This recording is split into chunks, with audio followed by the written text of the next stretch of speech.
जय श्री राम मेरे वृश्चिक राशि के प्यारे जातक जातिका, मैं हूं आपके साथ आपका अपना डॉक्टर राज मिश्रा। आपका अपना पसंदीदा प्रोग्राम मानस ज्योतिष ज्ञान 2024 मई का महीना किस प्रकार होगा आपके लिए इस पर चर्चा।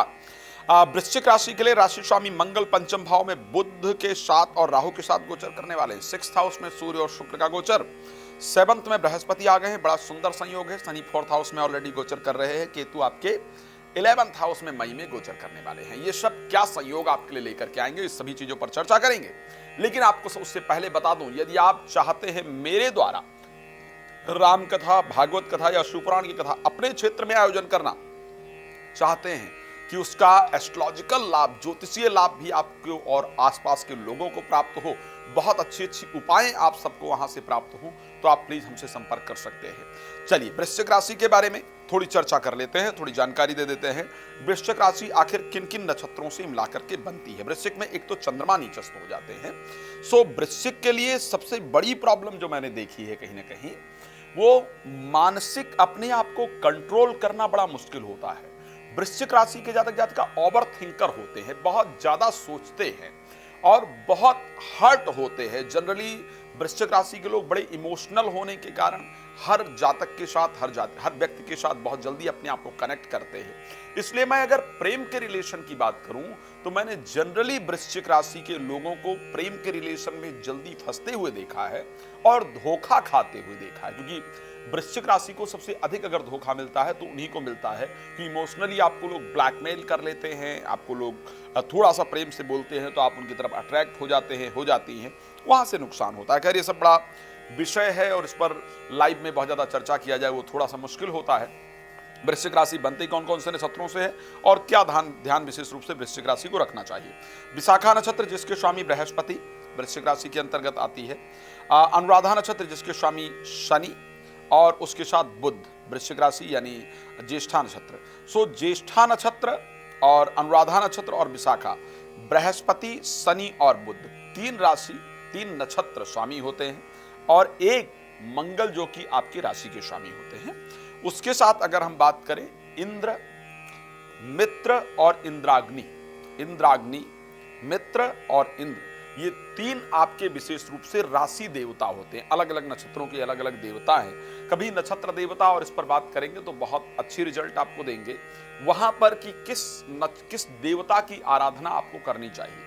सो जनरली ये कहा जाता है कि इंद्र का आराधना करना चाहिए। इंद्र की आराधना बड़ी इंपॉर्टेंट होती है वृश्चिक राशि के लिए। मित्र की आराधना यानी मित्र का आराधना का तात्पर्य यह कहा गया, अगर हम वेद को उठा करके देखें तो भगवान विष्णु की आराधना बड़ी फायदेमंद होती है। इंद्राग्नि यानी अग्नि देवता की आराधना इंद्र के साथ करनी चाहिए। यह सब एक विषय है, कभी इस पर चर्चा करूंगा। फिलहाल आपको यह बताता हूं कि कैसे मई आपका व्यतीत होने वाला है।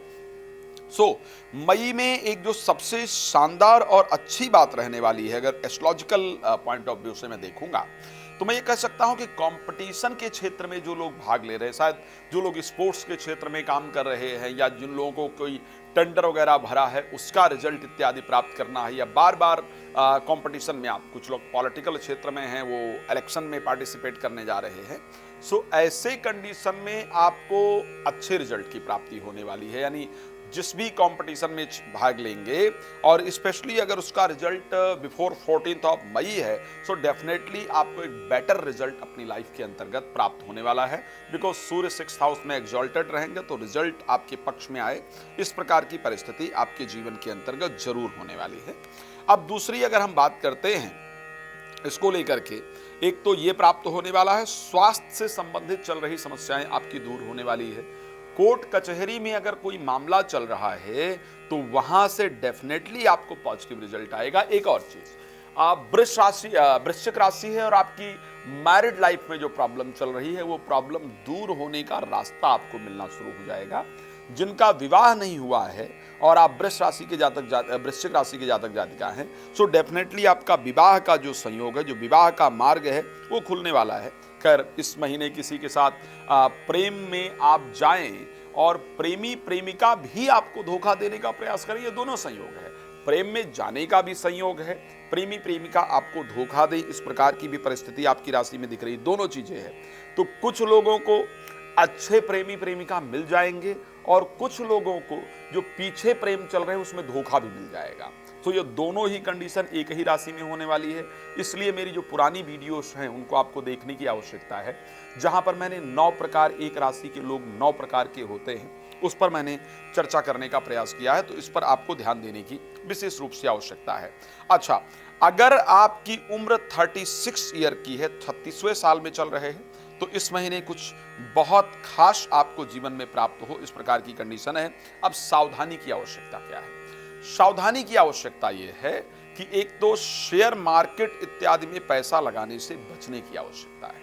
कोई भी इंपॉर्टेंट डिसीजन लेने जा रहे हैं इस महीने, बुध क्योंकि नीचस्थ हो जाएंगे और पंचम भाव में राहु और मंगल का एक साथ गोचर होगा, तो मतलब फ्रस्ट्रेशन में आकर के डिसीजन लें या जल्दबाजी में आकर के डिसीजन लें, या ऐसे लगे जैसे बुद्धि किसी ने बांध दिया है और गलत डिसीजन लें, उसके कारण आपका नुकसान हो, इस प्रकार का संयोग है।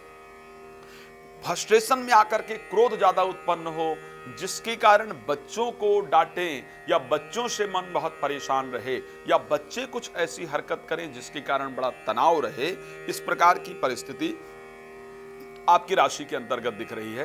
तो इन सब चीजों पर विशेष सावधानी की आवश्यकता होगी। मेरे दृष्टि से कुछ इंपॉर्टेंट डेट्स हैं आपके लिए जो रहने वाली हैं 2024 मई महीने में। जैसा एक तो 7 तारीख आपके लिए बहुत इंपॉर्टेंट डेट होगी, इस समय पर किया गया काम असफल नहीं होगा, इसको ध्यान रखिएगा। 17 तारीख आपके लिए बहुत बेहतरीन डेट रहेगी, खैर 14 भी आपके लिए अच्छी डेट होगी, और उसके साथ 21, 24 और 27 ये डेटें जो रहेंगी, इन डेटों में कोई भी डिसीजन लेंगे या कोई भी कार्य करेंगे, सो डेफिनेटली वो आपके लिए फायदेमंद होगी। वृश्चिक के लिए मैं एक बात जरूर कहना चाहूंगा, एवरीडे आपको मेडिटेशन जरूर करना चाहिए, आपको म्यूजिक सुनना चाहिए, आपको भगवान की आराधना करना चाहिए। आप मेंटली, आपके पास 2 ऑप्शन होता है, या तो अपने आप को आप बहुत सोचने, ओवर थिंकिंग करते करते अपने आप को डिप्रेशन में लेकर चले जाएं, या मेडिटेशन के द्वारा अपने आप को इतना स्ट्रांग कर लें कि दूसरों को रास्ता प्रदान करना शुरू कर दें। तो ये दोनों रास्ता आपके पास होता है। खैर, डिटेल में डिस्कशन के लिए रात को 9 बजे, दोपहर को 12 बजे लाइव आता हूं। आप मेरे साथ लाइव में फ्री में बात कर सकते हैं, before live, after live, live से पहले, लाइव के बाद आप कॉल अपॉइंटमेंट लेकर मेरे साथ बात कर सकते हैं। ध्यान रखिएगा, अगर कोई राम कथा, भागवत कथा, शिव पुराण की कथा अपने क्षेत्र में आयोजन करना चाहते हैं मैं आकर करूं, और वहां पर आपको और आसपास के लोगों को बहुत सारे एस्ट्रोलॉजिकल चीजें बताऊं जो काम की हो, बहुत सारी रेमेडीज आपको प्रोवाइड कराऊं कथा के द्वारा जो आपके लिए काम की हो, तो आप प्लीज हमसे संपर्क कर सकते हैं। जुड़ने के लिए बहुत धन्यवाद आपका। जय श्री राम।